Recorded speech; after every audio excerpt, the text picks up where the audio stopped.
பேரு வைரம். 35 வருஷத்துக்கு முன்னாடி அவனை காட்டுல இருந்து கூட்டி வரும்போது இந்த வசர குட்டியா இருப்பான். சரியான சேட்டை பிடிச்ச பையன். அதனால எப்பயும் கட்டியே வச்சிருப்பாங்க. இந்த மாதிரி ஒரு கைத்தை வச்சு அவனும் இதை அறுத்துட்டு போக எவ்வளவு மல்லு கட்டி பாப்பான். நடக்காது. கொஞ்ச நாளைக்கு அப்புறம் அது கட்டுப்பட்டு அப்படியே அமைதியா இருக்க ஆரம்பிச்சிட்டான். இப்ப இவன் வளர்ந்துட்டான். இவனோட பலத்துக்கு முன்னாடி இந்த கயிறு தூசி மாதிரி.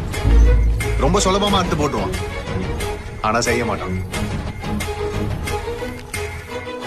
மதம் பிடிக்காத வரைக்கும். ஒரு வகையில நாம எல்லாரும் இந்த யானை மாதிரி தான். இந்த யானை இந்த சின்ன கைத்துக்கு கட்டுப்பட்டு நிக்கிற மாதிரி தான் நீங்க உங்க பலத்துக்கு முன்னாடி தூசியா இருக்கிற இந்த அல்லகைங்களுக்கு கட்டுப்பட்டு நிக்கிறீங்க. ஏதோ ஒரு காலத்துல ஏதோ ஒரு பயத்துல இந்த பண்ணைங்களுக்கு அடிமை வேலை செய்ய ஆரம்பிச்சோம். ஆனா இப்ப காலம் மாறி போச்சு. இது உழைக்கிறவங்களோட காலம்.